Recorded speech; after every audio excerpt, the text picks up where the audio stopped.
अस्सलाम वालेकुम। मैंगलम YouTube channel पर जावेद शाह हाज़िर खिदमत है। नाज़रीन, ईरान और इसराइल और अमेरिका की जंग के हवाले से हम कुछ इज़हार करेंगे। इस हवाले से जो सूरत सामने आ रही है आपके, वो तो ये ज़ाहिर हो गया कि अमेरिका इतनी ज़्यादा ताकत होने के बावजूद भी उसको शर्मिंदगी, हज़ीमत और शिकस्त का मोरली तौर पर सामना करना पड़ रहा है और इसराइल को भी अपनी हज़ीमत उठाना पड़ रही है। और इस वक्त वर्ल्ड में अमेरिका का तमाम वो ममालिक जो नेटो के ममालिक थे, उन्होंने साथ छोड़ दिया है और अमेरिका की के हवाले से कोई भी ऐसी बात सामने नहीं कर रहा कि हम आपकी हिमायत में आएंगे। अपना हरमत जो बंद हो गई है तो उसको खुलवाने को अमेरिका ने अपील की थी, मगर कोई तवज्जो नहीं दे रहा। अमेरिका उनके ऊपर बड़ा नाला है और गुस्से का इजहार भी कर रहा है। और इस हवाले से अमेरिका एक जैसे शिकस्त के बाद जो बिफर जाता है आदमी, इस तरह के ट्रम्प बिफरे हुए हैं। और आज या कल में अगर मुज़ाकरात का भी अमेरिका का जो सिलसिला चल रहा है पाकिस्तान के हवाले से, और मिस्र और मलेशिया इधर के वज़ायर ख़ारजा मिले, सऊदी अरब के भी लोग, तो ये इस तरीके से जो चल रही है सूरत हाल, मुज़ाकरात भी चल रहे हैं और जंग भी साथ साथ चल रही है और बमबारी भी हो रही है। तो अमेरिका ने कहा है कि मैं बुध की सुबह तक फाइनल ऑपरेशन कर दूंगा। और अब अमेरिका परेशान होकर अमेरिका में अपने उन्होंने जर्नलों को तब्दील कर लिया है, बड़े बड़े आला जो उनके जो फौजी हैं अफसरान उनको तब्दील कर दिया है। तो ये उसकी एक यानी कि जो घबराई हुई और परेशानी की कैफियत का आलम है। इसी हवाले से ईरान के अंदर कौम में एक यकजहती का इज़हार हो गया है, कौम के अंदर एक ऑक्सीजन आ गई है और कौम जो पहले मुत्तहिद अगर नहीं थी तो अब मजबूत से मजबूत तर हो गई है और उनका जज्बा एक हिमालय की चट्टान की तरह बुलंद हो गया है। और ईरान की कौम ने साबित कदमी का जो मुजाहरा किया है वो तमाम मुस्लिम ममालिक में किसी कौम ने आज तक नहीं किया और इस्लामी जज्बे से सरशार है और अपनी कौमियत के जज्बे से भी सरशार है। ईरानी कौम बन के ऐसी उभर के सामने आई है कि जो ट्रम्प है वो खुद भी परेशान हो गया और इसी परेशानी के आलम में कभी कहता है कि मैं मुज़ाकरात पाकिस्तान से खुफिया तरीके से कह रहा है कि मेरा मुज़ाकरात करा दो भाई, मेरे ताल्लुकात बना दो। पाकिस्तान इस वक्त जो कलीदी किरदार अदा कर रहा है और इस वक्त हमारे फील्ड मार्शल आसिम मुनीर की नाज़रीन जो पॉलिसी है वो आप कहेंगे कि एक 101% कामयाब पॉलिसी चल रहे हैं। और इस वक्त सऊदी अरब जो है जो ईरान के साथ और मिडल ईस्ट की दूसरे ममालिक टकरा रहे थे, उनमें अरबों को भी उन्होंने तकसीम करके अरबों में उनको भी ख़तरे से आगाह कर दिया है। सऊदी अरब को बता दिया है कि इस जंग में आपका कूदना मुसलमानों के लिए नुकसानदेह होगा और आपका भी नुकसान होगा। इसी तरीके से गल्फ़ की जो रियासतें हैं उनको भी बावर कराया। गल्फ़ की वो रियासतें जिन्होंने इसराइल से कारोबार शुरू किया हुआ है, यूएई वाले, तो वो जो है सूरत हाल में पाकिस्तान के डबल गेम खेल रहे हैं वो लोग भी। इसी तरीके से उन्होंने बहरीन में उन्होंने अक़वाम मुत्तहिदा में एक दरख्वास्त दी कि जो अपना हरमत है वो खोली जाए, मगर वो उनकी दरख्वास्त को पहली बार अमेरिका और चीन की दरख्वास्त को वीटो कर दिया, चीन ने और रूस ने।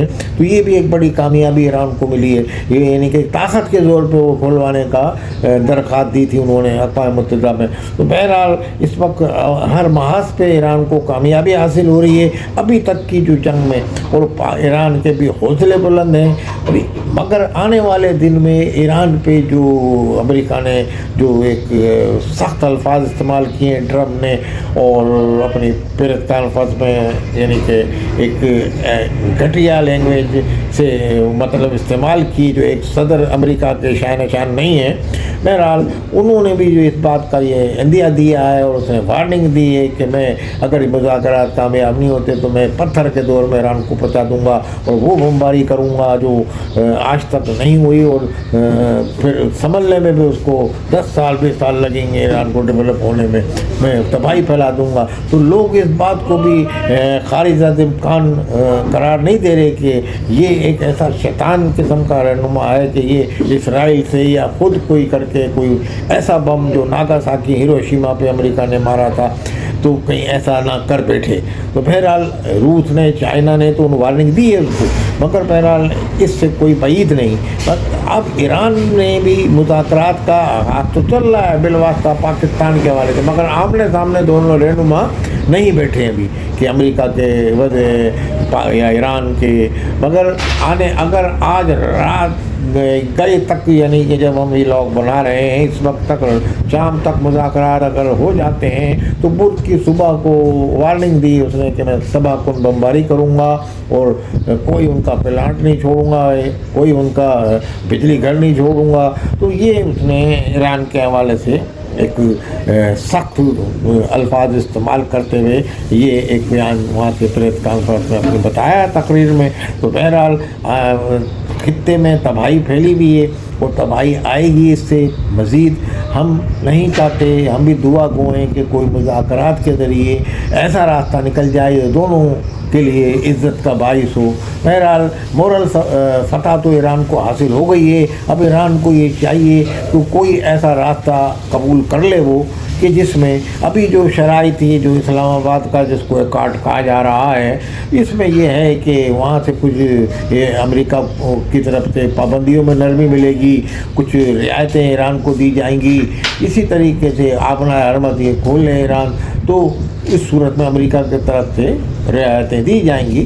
تو بہرحال اب یہ مذاکرات ہم بھی دعا گو ہیں کہ دونوں کو قابل قبول ہوں, دونوں حکومتوں کو, ٹرمپ کی حکومت کو بھی اور ایران کو بھی, اور باعزت یہ ہوں کہ معاہدہ ان کا ہو جائے, دونوں کی عزت بھی رہ جائے اور دونوں کے ملک بھی باقی رہ جائیں. امریکہ کے اوپر تو بہرحال کوئی وہاں سے ابھی تک راکٹ جا نہیں رہا. بہرحال اگر جو راکٹ غصے میں ایران مارتا ہے تو وہ یہ عرب کنٹریز پہ ہی مارتا ہے جو امریکی مفادات ہیں, جہاں امریکی تنصیبات ہیں ان پہ مارتا ہے. بہرحال جو زمین ہے وہ عرب کی زمین ہے تو وہی تباہی پھیل رہی ہے. اب یہ تینوں جو گلف ریاستیں جو میں سرمایہ کاری ہوئی تھی دنیا جہان کی, یہ تباہ حالی کا شکار ہیں. اب لوگ یہاں سے سرمایہ کاری ختم کریں گے, یہ بھی غربت کے اس میں آنے والے دنوں میں اگر اسی طریقے سے ہوتا رہا تو غریب ممالک چلائی جائیں گی, کیونکہ ان کے ملک میں جب سرمایہ کاری ختم ہو جائے گی تو پھر تمام روزگار بھی لوگوں کا ختم ہو جائیں گے, اور لوگوں کو آلریڈی وہاں سے نکالا جا رہا ہے, اور گلف کی ریاستوں سے پاکستان میں کافی لوگ واپسی آئے ہیں. کئی کو ایران کی حمایت میں نکالا جا رہا ہے, کئی کو ایسے جاب ادارے بند ہو رہے ہیں تو اس وجہ سے نکالا جا رہا ہے. تو بہرحال یہ کوئی اچھی خبریں نہیں ہیں, یہ خطے کے عوام کے حوالے سے بھی اچھی خبریں نہیں ہیں اور ان ممالک کے لیے بھی اچھی خبریں نہیں ہیں. بہرحال ہم تو یہ دعا گو ہیں کہ کسی طریقے سے امریکہ کے اور ایران کے مذاکرات ہو جائیں اور اس میں جانوں کا نقصان نہ ہو, آبادی کا نقصان نہ ہو اور تجاوزات کا نقصان نہ ہو, اور جو وہاں کے کھنڈر نہ بنے جو ایک اچھے بھلے شہر ہیں. تو بہرحال باعزت راستہ کوئی دونوں کے لیے نکل جائے جو دونوں کے لیے قابل قبول ہو اور امت مسلمہ کے لیے بھی قابل قبول ہو. اسی میں ہی دونوں بلکہ خطے کے ممالک کی اس میں بقا ہے اور بھلائی اسی میں ہی شامل ہے کہ اب اس جنگ کو طول نہیں پکڑنا چاہیے اور یہ جنگ فوری طور پہ ختم ہونی چاہیے. والسلام علیکم ورحمۃ اللہ وبرکاتہ.